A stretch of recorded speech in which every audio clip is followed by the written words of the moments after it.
ముందుగా నన్ను ఇక్కడ నిలబెట్టి ఉన్న దేవునికి కృతజ్ఞతాస్తుతులు చెల్లించుకుంటున్నానండి. అలాగే కూడి వచ్చిన మీ అందరికి కూడా వందనాలు. ఈరోజు కొద్ది నిమిషాలు మన దేవుని మాటల్ని విందాం. ఒక ఉద్దేశం గురించి మాట్లాడుకుందాం. దయచేసి వినే ప్రతి ఒక్కళ్ళు కూడా మనసు ఎక్కడో లేకుండా విన్న కొద్ది నిమిషాలైనా దేవుని సన్నిధిలో మనస్ఫూర్తిగా గడుపుదాము. మనం చెప్పుకోబోయే అంశం యవ్వనాన్ని ఎలా కాపాడుకోవాలి లేదా యవ్వనంలో దేవుని ఎలా మహింపరచాలనేది మనం తెలుసుకుందాం. యవ్వనాన్ని ఎలా కాపాడుకోవాలి, యవ్వనాన్ని కూడా కాపాడుకోవాలా అంటే మనిషికి ఎన్ని దశలు బాల్య దశ, యవ్వన దశ, వృద్ధాప్య దశ. ఈ బాల్య దశ మనకు తెలియకుండానే గడిచిపోయింది. కానీ ఈ యవ్వన దశ అంతా ఎవరి చేతిలో ఉంటుందంటే మన చేతిలో మాత్రమే ఉంటుంది.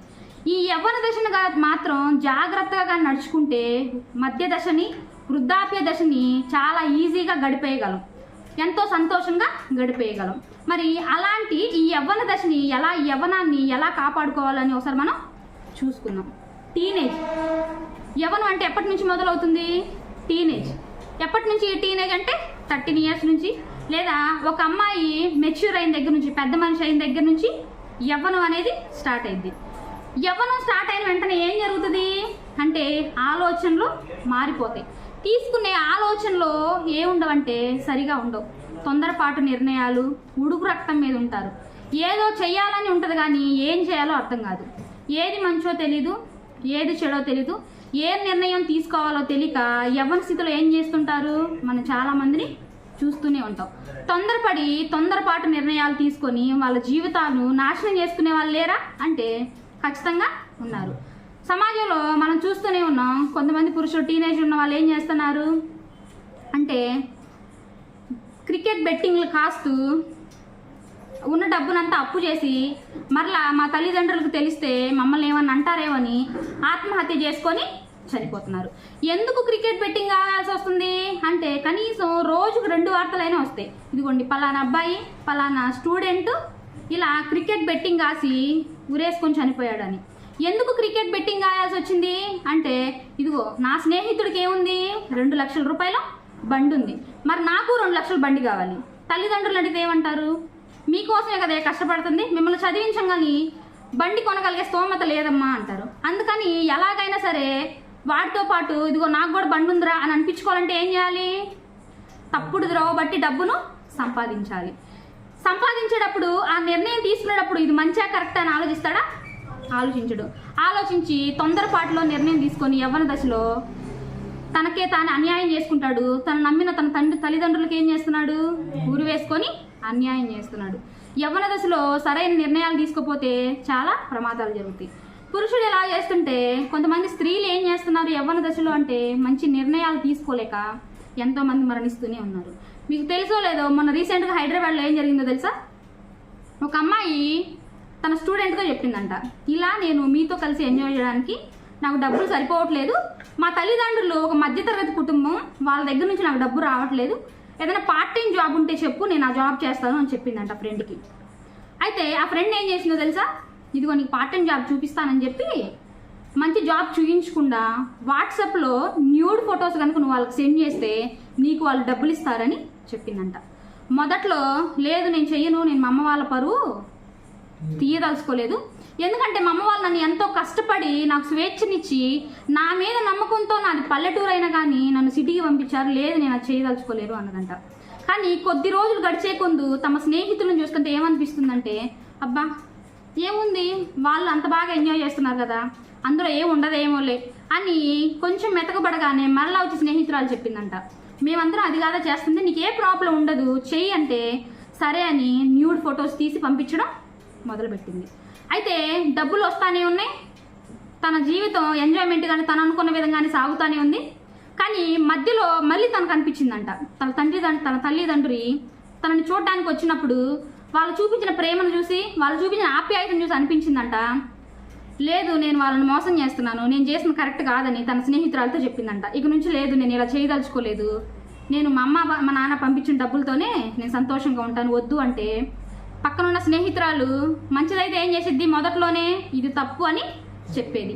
ఎప్పుడైతే నేను చేయదలుచుకోవట్లేదు అని అన్నదో వెంటనే అంట బెదిరించిందంట, బ్లాక్మెయిల్ చేసిందంట. ఎలా అని అంటే ఇదిగో నువ్వు కానీ ఇప్పుడు కానీ చేయకపోతే నీ ఫోటో నా దగ్గర ఉంది, నేను ఇప్పుడు నెట్లో పెడతానని బెదిరించేసరికి తను ఏం చేసిందో తెలుసా? నిజంగా నెట్లో పెడితే నా పరువు ఏమైపోయింది, నా తల్లిదండ్రుల పరువు ఏమైపోయింది అని చెప్పి వెంటనే ఊరేసుకొని చనిపోయింది.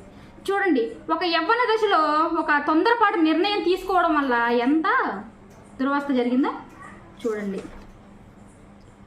లోకాశల వల్ల ఎంత నష్టమో చూడండి. అందుకే తిమోతి గారు ఒక మంచి చక్కని మాట అంటారు. ఆ వచనాన్ని ఒకసారి మనం చూసుకుందాం. తిమోతి గారు రాసిన 2వ పత్రిక, తిమోతి గారికి రాసిన 2వ పత్రిక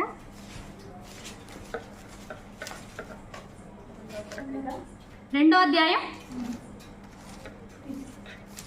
తీసారా? 22వ వచనం. నీవు యవ్వనేచ్ఛల నుండి పారిపోము, పవిత్ర హృదయులై ప్రభువునకు ప్రార్థన చేయు వారితో కూడా నీతిని, విశ్వాసమును, ప్రేమను, సమాధానమును వెంటాడుము. ఎక్కడి నుంచి పారిపోవాలంట? నీవు యవ్వనేచ్ఛల నుండి పారిపోమంటున్నాడు. బేసిక్గా ఎవరైనా ఎక్కడి నుండి పారిపోతారు అంటే ఏదైనా హాని ఉందంటే అక్కడి నుంచి పారిపోతారు. మనం ఉన్నాం అనుకోండి, ఒక సింహం మన ముందుంటే ఏం చేస్తాం? పారిపోతాం. ఒక పులి మన ముందుంటే ఏం చేస్తాం? పారిపోతాం. ఒక క్రూరమైన మృగం మన ముందుంటే పారిపోతాం. కానీ ఇక్కడేంది? నీ యవ్వనేచ్ఛల నుంచి పారిపోమంటున్నాడు. అంటే ఇది అంత క్రూరమైందా? అంత ప్రమాదం అయిందా అంటే నిజంగా చాలా ప్రమాదమైంది.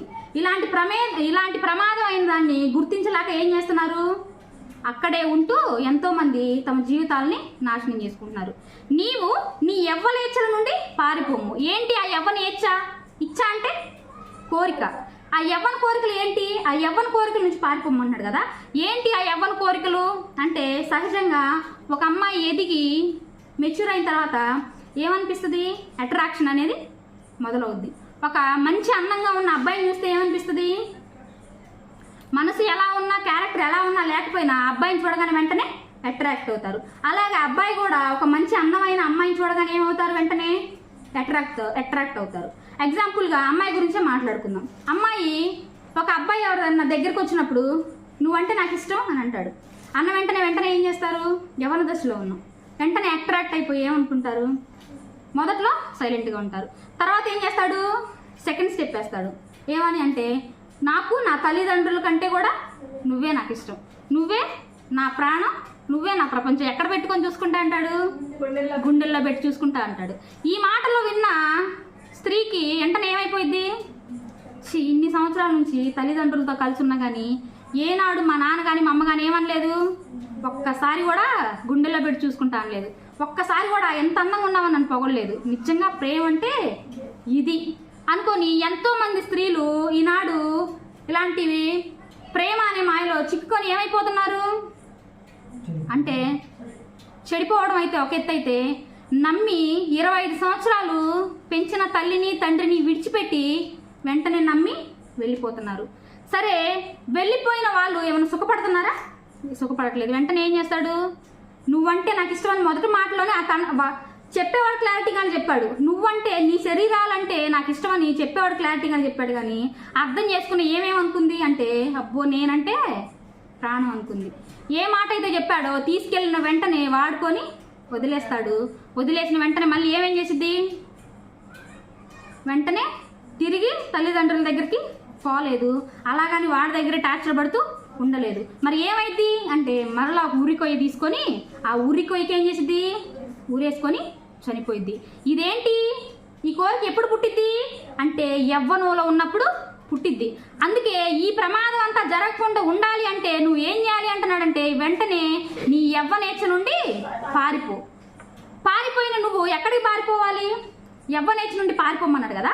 ఎక్కడికి పారిపోవాలి అని మనం కనుక చూసుకున్నట్లయితే, మత్తయి సువార్త 6వ అధ్యాయం 33వ వచనం. కాబట్టి మీరు ఆయన రాజ్యమును నీతిని మొదట వెతుకుడి. పారిపోయిన మీరు ఎక్కడికి రావాలి? మొదట దేవుడి దగ్గరకు వచ్చి ఆయన నీతిని వెతకండి, ఆయన రాజ్యాన్ని వెతకండి. అదేంటి? యవ్వనంలో ఉన్న ప్రతి స్త్రీ కానీ ప్రతి పురుషుడు కానీ వెతకాల్సింది ఏంటి? స్త్రీ అయితే మంచి భర్తను కాదా వెతకాల్సింది? కాదా? పురుషుడైతే మంచి భార్యను కాదా వెతకాల్సింది? అంటే దేవుడు అంటున్నాడు, మీరు వాటన్నిటిని వదిలేసి నా దగ్గరకు రండి, అవన్నీ నేను చూసుకుంటా అన్నాడు. మొదట యవ్వనేచ్చుల నుండి పారిపోయి నా దగ్గరకు రండి, దేవుని నీతిని వెతకండి అంటున్నాడు. దేవుని నీతి అంటే దేవుని యొక్క మనసు, ఆ మనసుని వెతకండి అంటున్నాడు. మనసుని ఎందుకు వెతకమంటున్నాడు అంటే, ఎగ్జాంపుల్గా ఒక కుమారుడంట తన తండ్రి దగ్గరికి కాలేజీలో చదువుతుంటాడంట. చదువుతున్న తన తోటి స్నేహితులందరికీ మంచి బైకు, మంచి ఐఫోన్ ఉండడం చూసి, లేదు నేను కూడా మా నాన్న దగ్గరికి వెళ్ళి అడుగుతాను, వాళ్ళందరిలో నేను ఎందుకు చీప్ అవ్వాలి అని తన తండ్రిని అడగడానికి వెళ్ళాడంట.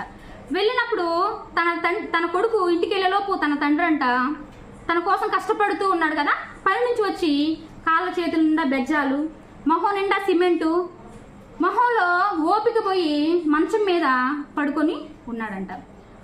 అడగాలని వచ్చిన కొడుకు తన తండ్రిని చూసి వెంటనే మనసు మార్చుకొని బాధపడ్డాడంట.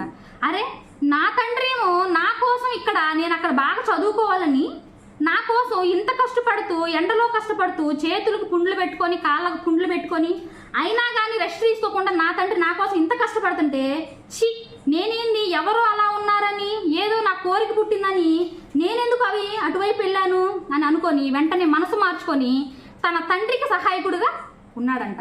మరి ఇక్కడ దేవుడు కూడా నువ్వు మొదట నీతిని ఎందుకు వెతకమన్నాడు అంటే, నీతి అంటే దేవుని మనసు. దేవుని మనసును కనుక ఎదిగితే, దేవుని మనసును కనుక తెలుసుకుంటే లోకం వైపు తిరిగి చూడలేము. ఎందుకు చూడలేము అంటే, ఆయనేమో నీకోసం నా ప్రాణం ఇస్తా అని ప్రాణం ఇస్తున్నాడు, లోకంలో ఉన్న ప్రియుడు ఏం చేస్తున్నాడు, నీకోసం నా ప్రాణం ఇస్తా అని ప్రాణం తీస్తున్నాడు. ఇంత వ్యత్యాసం ఉన్న తర్వాత ఒకసారి మరలా దేవుని మనసును తెలుసుకున్న తర్వాత శరీరానికి కోరిక పుట్టిద్దా? యవ్వనేచ్ఛకి ఇచ్చ అనేది కలిగిద్దా? కలదు. అందుకే అంటున్నాడు, నువ్వు అర్జెంటుగా నీ యవ్వనేచ్ఛ నుండి పారిపోయి మొదట దేవుని నీతిని వెతుకు, తర్వాత దేవుని రాజ్యాన్ని వెతుకు. ఒక్కసారి కనుక దేవుని మనసుని, దేవుని నీతిని వెతికితే మరలా ఏమవ్వదు, వెనక్కి వెళ్ళాలని అనిపించదు. ఎగ్జాంపుల్గా మొన్న నాన్న చెప్పాడు పోయిన వారం, తిమోతి గారు ఏం చేశారు, యవ్వనంలో దేవునికి తనను తాను అర్పించుకున్నాడు. ఎందుకు అర్పించుకున్నాడు అంటే, తన తల్లి దేవుని మనసును ఆయనకు తెలియజేయడం వల్ల ఆయనకు అనిపించింది, నా యవ్వనంలో పుట్టే ఈ కోరికలు కాదు నాకు అని చెప్పి దేవుడు తన కోసం పడ్డ కష్టాన్ని గుర్తుంచుకొని ఆ కోరికల్ని చంపేశాడు. మనం కూడా యవ్వనంలో ఉన్న స్త్రీలు, పురుషులు కానీ యవ్వనంలో ఉండే కోరికల్ని విడిచిపెట్టి మీకు రావాలి అని అనిపించట్లేదా? వెంటనే ఒక్కసారి దేవుని మనసుని కనుక తెలుసుకున్నట్లయితే, ఒక్కసారి దేవుని నీతిని కానీ చూసుకున్నట్లయితే మరలా ఒక్కసారి కూడా తిరిగి కదా అవకాశం ఉన్నా కానీ లోకంలోకి వెళ్ళి చూడాలని అనుకోము. ఆ మొదట దేనిని వెతకాలంట, దేవుని రాజ్యాన్ని వెతకాలంట. రాజ్యం అంటే ఏంది, పరలోకం ఇక్కడ కాదు కదమ్మా ఉండేది, ఎట్లా వెతుకుతామని అంటారా? దేవుని రాజ్యం అంటే ఏంది, సంఘం. సంఘంలోకి వచ్చి ఆ నీతిని తెలుసుకొని లోకంలో నుండి వేరైపో. ఎందుకు వేరైపో అంటున్నాడు అంటే, ఒక అధ్యాయం చూసుకుందాం మనం. ఎఫెసీ పత్రిక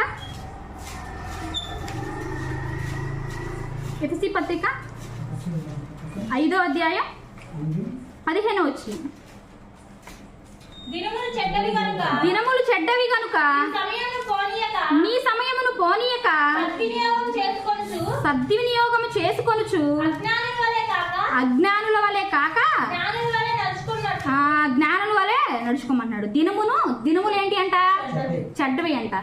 ఏం దినములు చెడ్డవి అంటే, ఇప్పుడు మనం చూస్తానే ఉన్నాం, ఒకప్పుడు వృద్ధాప్యం అయిపోయిన వాళ్ళు, ముసలి వాళ్ళు చనిపోయేవాళ్ళు. ఇప్పుడు ఎవరు చనిపోతున్నారు అంటే, అందరూ వయసులో ఉన్న వాళ్ళే. మొన్న ఒక అమ్మాయి నీట్ ఎగ్జామ్ రాసి వస్తా బస్సులో 18 సంవత్సరాలు అమ్మాయి బస్సులోనే చనిపోయింది. అలా మనం దారిని పోతుంటే ఎన్ని బ్యానర్స్ కనిపిస్తున్నాయి. ఎందుకు చనిపోయాడంటే రీజన్ లేదు. హార్ట్ అటాక్ అని, కార్డియాక్ అరెస్టిక్ అని, లేదా ఎండ దెబ్బలని, వడదెబ్బలని ఎలా కూలిపోతున్నారంటే, ఎక్కువ శాతం చనిపోయే వాళ్ళలో ఎక్కువ శాతం ఎవరున్నారు, యవ్వనస్తులే ఉన్నారు. అందుకే ఏమంటున్నాడు, దినములు చెడ్డవి కనుక ఏం చేయమంటున్నాడంటే, సమయాన్ని పోనీయొద్దు. ఈ వయసులో కొంతమంది చెప్తుంటారు, కొడుకు సినిమాకి వెళ్తున్నాడని తల్లి అరిసింది అనుకోండి, ఎందుకు రా సినిమాకి వెళ్తున్నావు, నువ్వెంత, నీ వయసు ఎంత అంటే, కొంతమంది తల్లులు ఏమంటారు తెలుసా, పోనీయండి, ఏ వయసులో ముచ్చట ఆ వయసులో పడాలి. ఇప్పుడు కాకపోతే వాడు ఎప్పుడు వయసుని ఎంజాయ్ చేస్తాడు అని అంటారు. వయసుని ఎంజాయ్ చేయడం అంటే వీళ్ళు ఏమనుకుంటున్నారంటే లోకంలో తిరిగి చెడిపోయేది ఎంజాయ్మెంట్ అని అనుకుంటున్నారు. కానీ ఒక్కసారి బైబిల్ దగ్గరికి వస్తే ఏది ఎంజాయ్మెంట్ అనేది చెప్తుంది. దినాలు చెడ్డవి, మీరు వాటిని సద్వినియోగం చేసుకోండి. ఎలా చేసుకోండి అంటే చెప్తున్నాడు చూడండి, 5వ అధ్యాయం 15వ వచనం మళ్ళీ ఒకసారి చదువుకుందాం. దినములు చెడ్డవి గనుక మీరు సమయమును పోనీయక. నేను చావనుగా, నాకెన్ని 18 సంవత్సరాలేగా, నాకెన్ని 30ఏగా, నేను ఎందుకు చచ్చిపోతాను ఎప్పుడే అని ఏం చేయొద్దు, సమయాన్ని వృద్ధాగా పోనీయొద్దు. ఎందుకో తెలుసా, ఈ రోజును చూడాలని ఎంతో మంది కలలు కానీ ఏమయ్యారు, చనిపోయారు. మొన్న 2 కపుల్స్ లవ్ మ్యారేజ్ చేసుకోవాలనుకొని 4 సంవత్సరాలు పట్టింది తల్లిని తండ్రిని ఒప్పించడానికి. అమ్మయ్య ఒప్పుకున్నారనే సమయానికి పెళ్లి పెట్టుకున్నారు. పెళ్లి 3 రోజుల్లో ఉందనగా తన తల్లి చెప్పిందంట, బస్ స్టాండ్లో మన చుట్టాలు ఉన్నారు, పోయి ఎక్కించుకొని రమ్మా అంటే సరేనమ్మా తీసుకొని వస్తానని తీసుకొని వచ్చే సమయానికి యాక్సిడెంట్ అయి పెళ్లి కొడుకు అక్కడే చనిపోయాడు.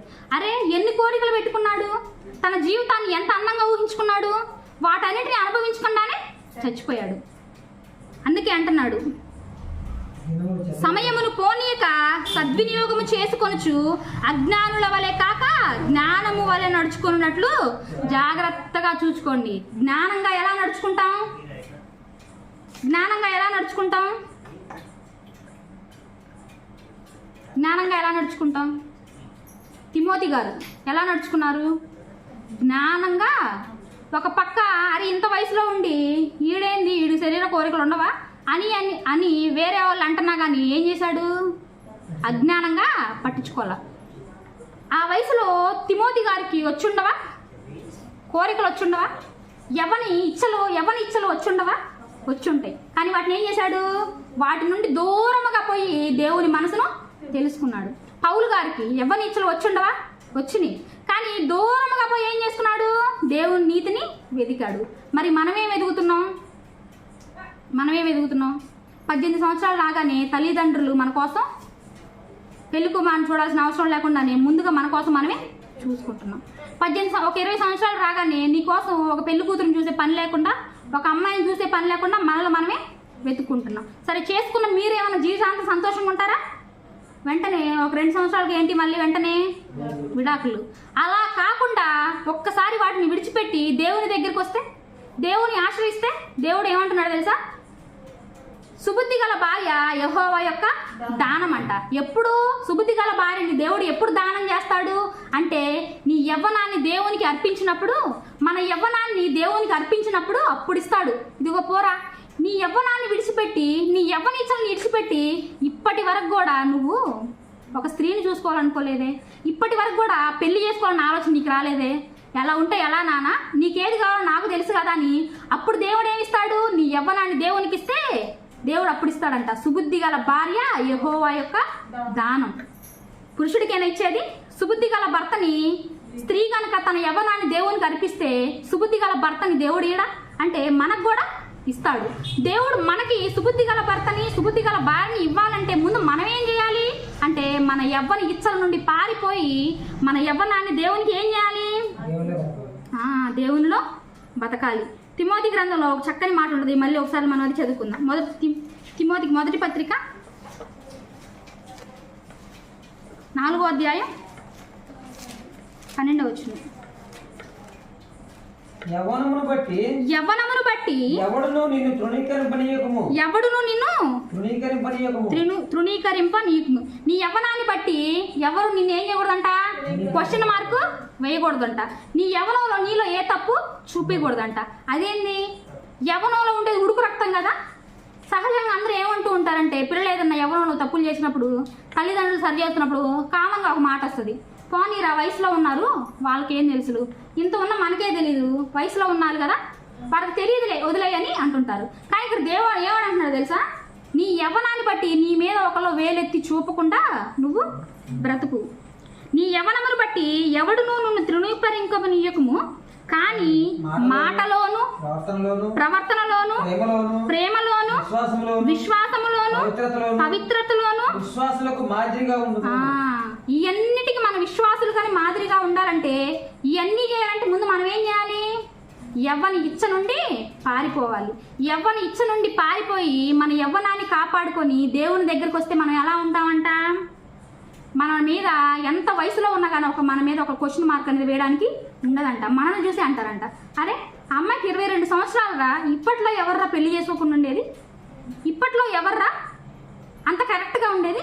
కానీ ఆ అమ్మాయి మాత్రం భలే మనిషిరా, ఒక్క తప్పు వెతికి చూపిద్దామన్నా దొరకదు. ఎప్పుడు దేవుడు అంటది, లేదా నేను తప్పు చేస్తే నా తల్లిదండ్రులకి చెడ్డ పేరు వచ్చింది అంటది, లేదంటే నా ఎప్పుడు తల్లిదండ్రులు అని కుటుంబం దేవుడి మీదే కానీ ఎప్పుడు కూడా లోకానుసారంగా ఉండదు. ఏంట్రా అమ్మాయికి యవ్వన కోరికలు ఉండవా, బా ఏ మంచి అమ్మాయిరా అని అనిపించుకొని మన మీద క్వశ్చన్ మార్క్ లేకుండా చేసుకోవాలంట. మరి ఇలా ఉండగలమా? అంటే ఇలా ఉండలేము. కానీ బైబిల్లో ఒక గొప్ప స్త్రీ మాత్రం ఎలా ఉందో తెలుసా? విశ్వాసములోను పవిత్రతలోను విశ్వాసులకును మన అందరికీ ఇప్పటికీ మాదిరిగా ఉన్న ఒక స్త్రీని మనం చూసుకుందాం. న్యాయాధిపతుల గ్రంథం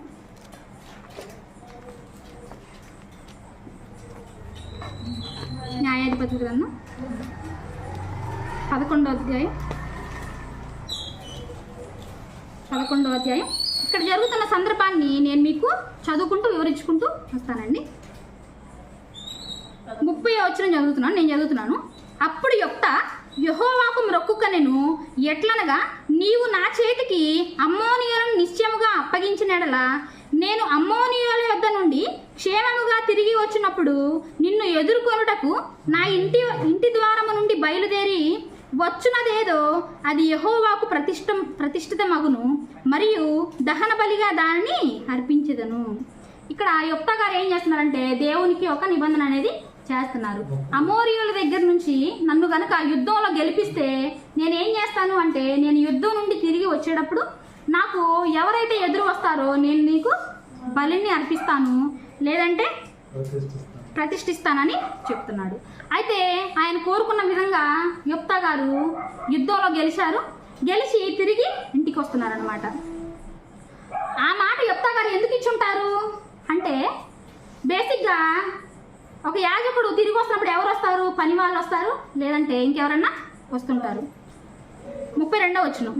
అప్పుడు యొప్తా అమ్మోనీయులతో యుద్ధము చేయుటకు వారి యొద్దకు సాగిపోయినప్పుడు యెహోవా అతని చేతికి వారిని అప్పగించెను గనుక అతడు వారిని అనగా అరోయోరు మొదలుకొని మిన్నీతికు వచ్చే వరకు అబేల్కరామియు వరకు 20 పట్టణములు వారిని విశేషముగా హతము చేసెను.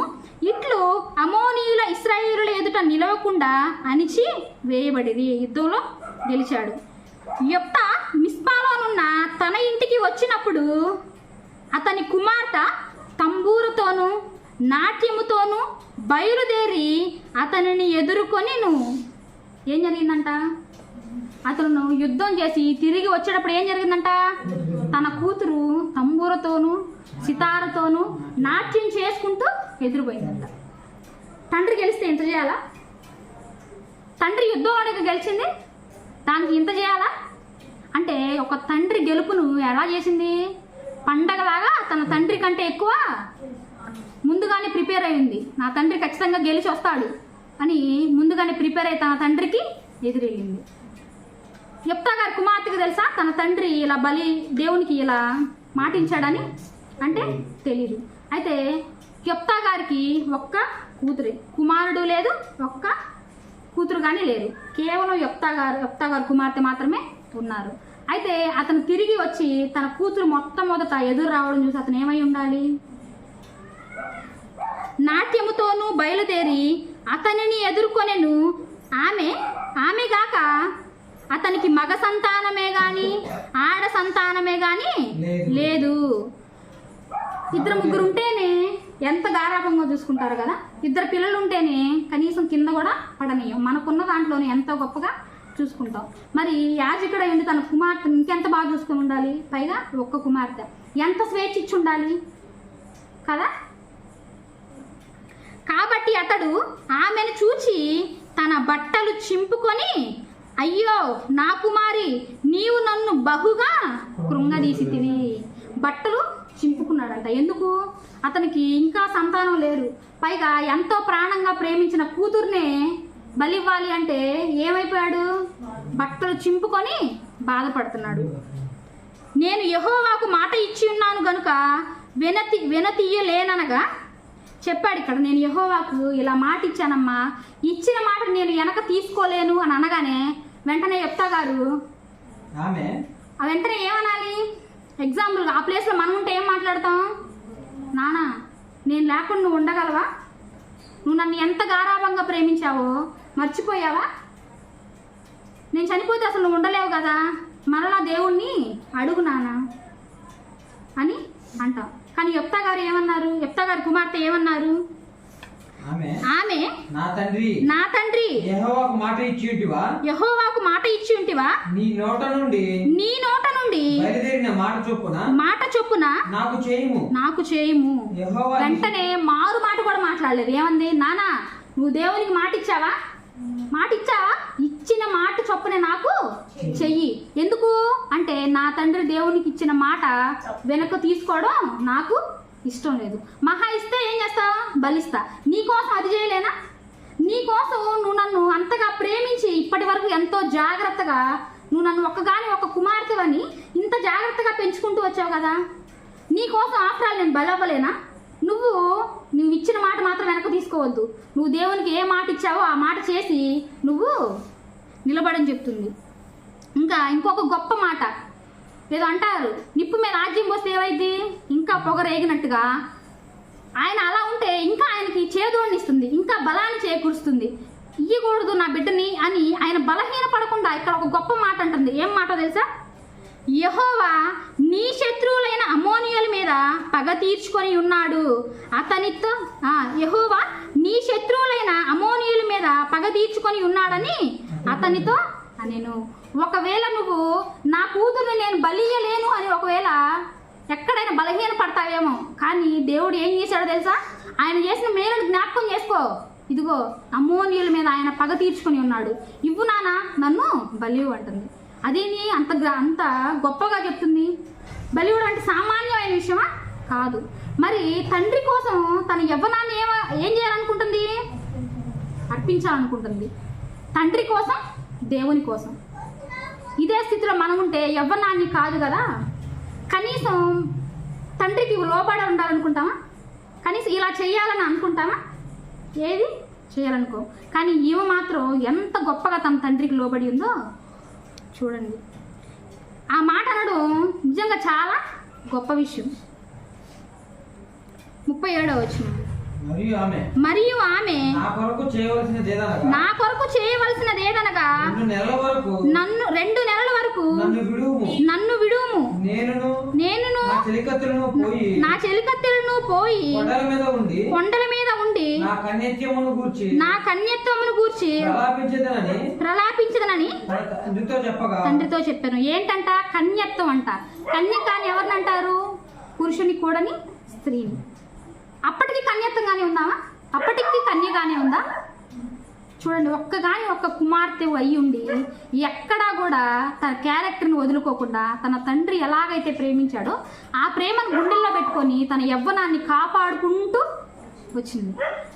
ఒక స్త్రీ ఎంత నార్మల్గా ఉండాలనుకున్నా ఎదుటి వాళ్ళు ఏం చేస్తుంటారు? ఎలాగైనా మనం పడగొట్టాలని రెచ్చగొడుతూ ఉంటారు. ఈ కాలంలో ఇంత స్ట్రిక్ట్గా ఉండాలని కొత్త నిబంధన వచ్చినాక మనకి తెలిసింది. ఆ కాలం ఏ జ్ఞానం?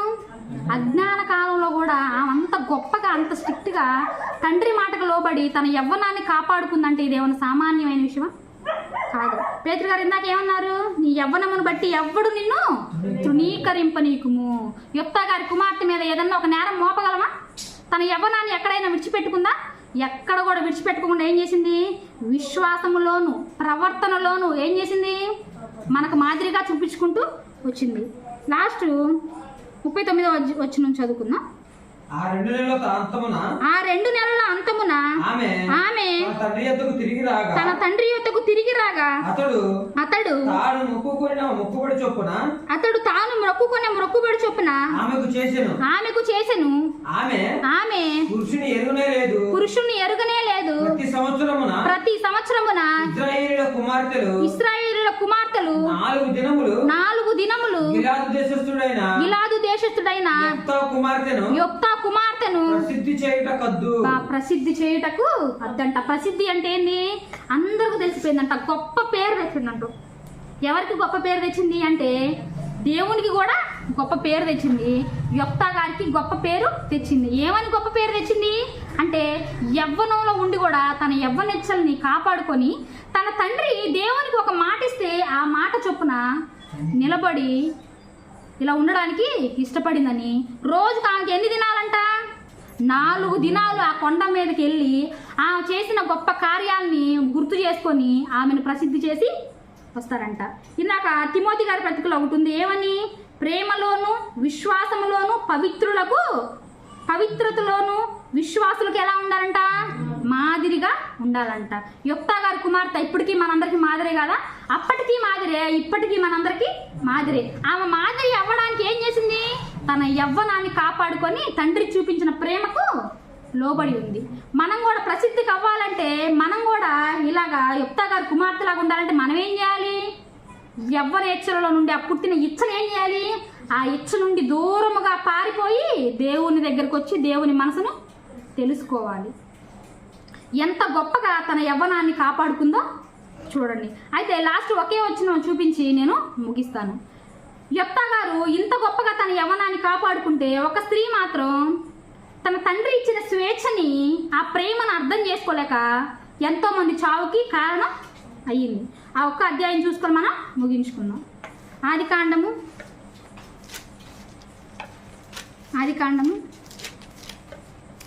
34వ అధ్యాయం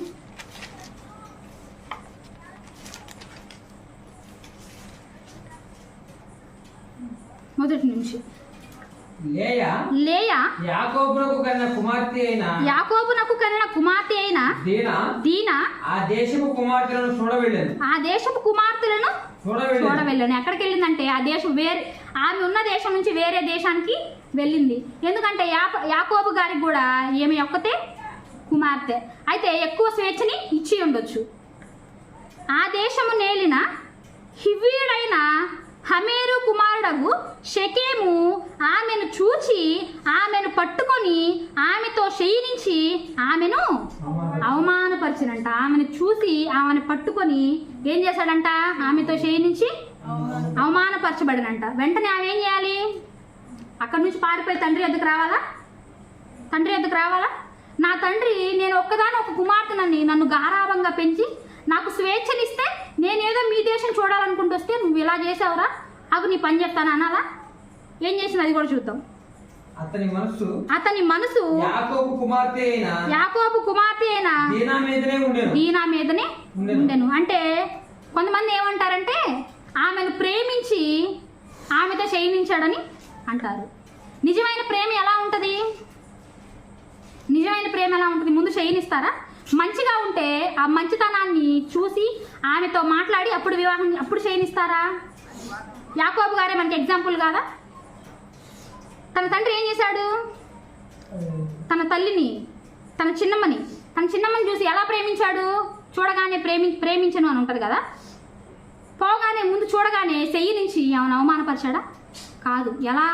ఆమెను ప్రేమించి 7 సంవత్సరాలు ఆమె కోసం ఎక్కువ కొలువు చేశాడంట. నిజమైన ప్రేమ ఎలా ఉంటుంది? ఇలా ఉంటుంది. అప్పటికైనా దీనా గానికి అర్థం కావాలా? వీడేంది ఇంకా నా మీదే మనసు ఉందంటున్నాడు, ముందు చేయి నుంచి నన్ను అవమానపరిచినాడు, మరలా నన్ను ప్రేమిస్తా అంటున్నాడు. ఏంది ప్రేమ అంటే? ఇది కాదే, నా తండ్రి ప్రేమించింది కదా ప్రేమ అంటే అని వెంటనే దీనా గారు ఏం చేయాలి? రెస్పాండ్ అయ్యి వెంటనే ఉండాలి. యొప్తా గారు చేసినట్టు చేయాలి. మరి ఏమేం చేసిందో చూద్దామా? ఈ చిన్నదాన్ని నాకు పెండ్లి చేయమని 3వ వచనం. అతని మనసు యాకోబు కుమార్తె అయిన దీనా మీదనే ఉండెను. అతడు ఆ చిన్నదాన్ని ప్రేమించి ఆమెతో ఎలా మాట్లాడంట? ప్రీతిగా మాట్లాడాడంట. ఎప్పుడు మాట్లాడాడు? చెయ్యి నుంచి అవసరం తీరిపోయిన తర్వాత దీంతో నాకు ఇంకా అవసరం ఉందనుకున్నప్పుడు ఏం చేశాడు? ప్రీతిగా మాట్లాడాడు. ప్రీతిగా మాట్లాడాలి అంటే ఎదుటి వాళ్ళు మనతో అవకాశం ఇచ్చినప్పుడే మనం ప్రేమగా మాట్లాడగలమా? ఇప్పుడు ఎగ్జాంపుల్గా నేను మల్లేశ్వరితో వెళ్ళి ప్రేమగా మాట్లాడాలి అంటే మల్లేష్ ఏం చేయాలి? నాకు తిరిగి అదే స్వేచ్ఛని, అదే చొరవనిస్తే నేను తనతో ప్రేమగా మాట్లాడగలను. దీనాతో ఈయన ఇంత తప్పు చేసి కూడా ఇంకా అంత ప్రేమతో మాట్లాడుతున్నప్పుడు కూడా దీనా సైలెంట్గా ఉందంటే అర్థమైంది అంటే నాకు ఉంది కోరిక, అతనికి ఉంది. నేను సైలెంట్గా ఉంటే ఏమైంది, నా కోరిక తీరిద్ది. ఎందుకు అని ఆమె సైలెంట్గా ఉండి ఏం చేసింది, తన తండ్రిని అవమానపరిచింది, తాను అవమానపరచబడింది.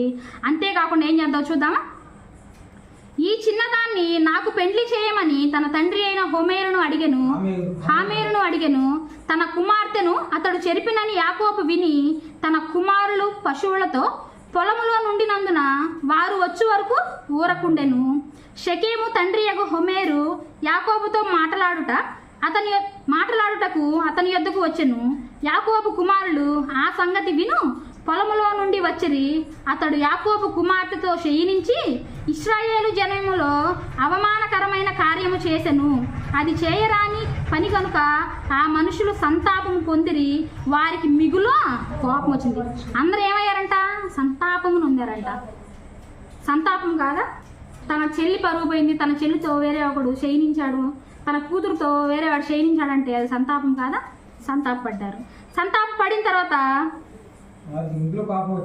వారికి మిగులు కోపం వచ్చి అనుకుంటారు, వాళ్ళలో పిల్లల్ని మొత్తాన్ని చంపేసి నా చెల్లిని తీసుకొద్దామని వెళ్తారు. చెల్లిని తీసుకురావడానికి వెళ్ళారంటే చెల్లి ఎక్కడుంది, ఎవడైతే అవమానపరిచి శయనించాడో వెళ్ళి వాడింట్లోనే ఉంది. చూడండి, అంత అవమానపరిచినప్పుడు కూడా తన తండ్రి ప్రేమ గుర్తుకు రాలేదా. నా తండ్రి నన్ను నమ్మి నాకు స్వేచ్ఛనిచ్చి మీ దేశానికి పంపిస్తే నన్ను అవమానపరిచిందే కాక నాతో ప్రేమగా మాట్లాడతారా, ఎవడరా నువ్వు అని చెప్పి వెంటనే ఏం చేయాలి, యాకోబు గారి దగ్గరకు వచ్చి ఏడ్చి దానికి సమస్యకి పరిష్కారం వెతుక్కోకుండా ఏం చేసింది, తన దగ్గరే ఉంది. అంటే తన మనసు ఏంది, ఎలాగైనా సుఖపడాలని. నాకు పరుగు పోతే ఏమైంది, నా తండ్రి పరుగు పోతే ఏమైంది, నా సుఖం నేను చూసుకోవాలండి. 26 వచ్చిన లాస్ట్కి చూసుకున్నాం. వారు హామోరును అతని కుమారుడైన 25 వచ్చిన చదువుకున్నాం. మూడవ దినమున వారు బాధపడుచుండగా యాకోబు కుమారులోనిద్దరు అనగా దీనా సహోదరులైన షిమ్యోనును లేవియు తమ కత్తులు చేత పట్టుకొని ఎవరికీ తెలియకుండా ఆ ఊరి మీద పడి ప్రతి పురుషుణ్ణి చంపిరి. వారు హామోరును అతని కుమారుడైన షెకెమును కత్తివాత చంపి షెకెము ఇంటి నుండి వాళ్ళ అన్నలు వచ్చి వాళ్ళందరం చంపేసి వెళ్ళిపోయిందా కూడా ఆమె ఎక్కడుంది, అక్కడే ఉంది. చూడండి, యొప్తా గారి కుమార్తెకి దీనా గారికి ఎంత వ్యత్యాసం ఉంది చూడండి. ఆ తండ్రి స్వేచ్ఛనిచ్చాడు, ఇచ్చిన స్వేచ్ఛను వాడుకుంది. ఈ తండ్రి స్వేచ్ఛనిచ్చాడు, ఇచ్చిన స్వేచ్ఛను ఏం చేసింది, కోల్పోయింది, జీవితం నాశనం చేసుకుంది. ఆమె వల్ల ఆ ఊరంతా నాశనం అయింది. ఈ యొక్క స్త్రీ అజ్ఞానత వల్ల, ఈ యొక్క స్త్రీ యవ్వనంలో స్టాండర్డ్గా నిలబడకపోవడం వల్ల ఎంతమంది చనిపోయారో చూడండి. తన తండ్రికి చెడ్డ పేరు వచ్చింది, ఆమెకి చెడ్డ పేరు వచ్చింది. అందుకే యవ్వనంలో తీసుకునే ప్రతి ఆలోచన కూడా ఎలా ఉండాలంటే చాలా జాగ్రత్తగా ఉండాలి. జాగ్రత్తగా లేకపోతే రేపు కూడా మనదే పరిస్థితి, దీనా గారి లాంటి పరిస్థితే వచ్చింది, మనకి అలాంటి పరిస్థితి వచ్చింది. కాబట్టి యవ్వనంలో మనం ఏం చేయాలి అంటే దీనా గారిలాగా ఉండకుండా యొప్తా గారి కుమార్తెలాగా మనం ఉండాలి. అలా ఉన్నప్పుడే దేవుడు మనల్ని ఇష్టపడతాడు. మనల్ని చూసి మన యవ్వనాన్ని బట్టి ఎవడు మనల్ని తృణీకరించకుండా ఉంటాడు. మరియమ్మ గారు, యేసుక్రీస్తు వారు తన గర్భాన పుట్టడం చిన్న విషయమా, సామాన్యమైన విషయమా? అప్పటికి ఆమె ఏ పురుషుణ్ణి కూడకుండా కన్యకగా ఉంది. కన్యకగా ఉంది అంటే తన యవ్వనాన్ని ఎంత జాగ్రత్తగా కాచుకొని ఉండాలి. యేసుక్రీస్తు వారిని అపవాది కొండ మీదకి తీసుకెళ్ళింది. యవ్వనంలోనే ఉన్నారు యేసుక్రీస్తు వారు, యవ్వనంలోనే ఉన్నారుగా. యవ్వనంలో ఉన్న యేసుక్రీస్తు వారిని కొండ మీదకి తీసుకెళ్ళి ఏం చూపించింది, లోకాశలన్నీ. ఇది అని చెప్పలేం. అమ్మాయిలనే చూపించిందా, డబ్బునే చూపించిందా, సుఖభోగాలనే అన్నింటినీ చూపించింది. చూపించిన తర్వాత ఆయన ఏమన్నారు, ఎక్కడా కూడా చెల్లించకుండా నా తండ్రి నేను, నా తండ్రి నోట నుంచి వచ్చే ప్రతి మాట నాకు ఆహారం. నువ్వు ఇక్కడ నుంచి ఏం చేయమన్నాడు, వెంటనే వెళ్ళిపోమన్నాడు. యవ్వనంలో మనం అలా ఉండాలి, యవ్వనాన్ని మనం అలా కాపాడుకోవాలి. అలా కాపాడుకుంటేనే మన వృద్ధాప్య దశ కానీ మన మధ్య దశ కానీ జాగ్రత్తగా ఉంటుంది. అలా ఉండకుండా దీనా గారిలాగా ఎక్కడైతే మనం కొంచెం అశ్రద్ధ చూపించినా, కొంచెం శరీరం చూపించే ఇచ్చకు లోబడినా వెంటనే మన జీవితం అనేది నాశనం అయింది. కాబట్టి యొప్తా గారి కుమార్తెలాగా, మరియ గారిలాగా, యేసుక్రీస్తు వారిలాగా, పౌలు గారిలాగా, తిమోతి గారిలాగా మన యవ్వనాన్ని కాపాడుకొని దేవునికి తండ్రికి ఇష్టకరంగా జీవించాలని కోరుకుంటూ ఈ ప్రార్థన ఇంతటితో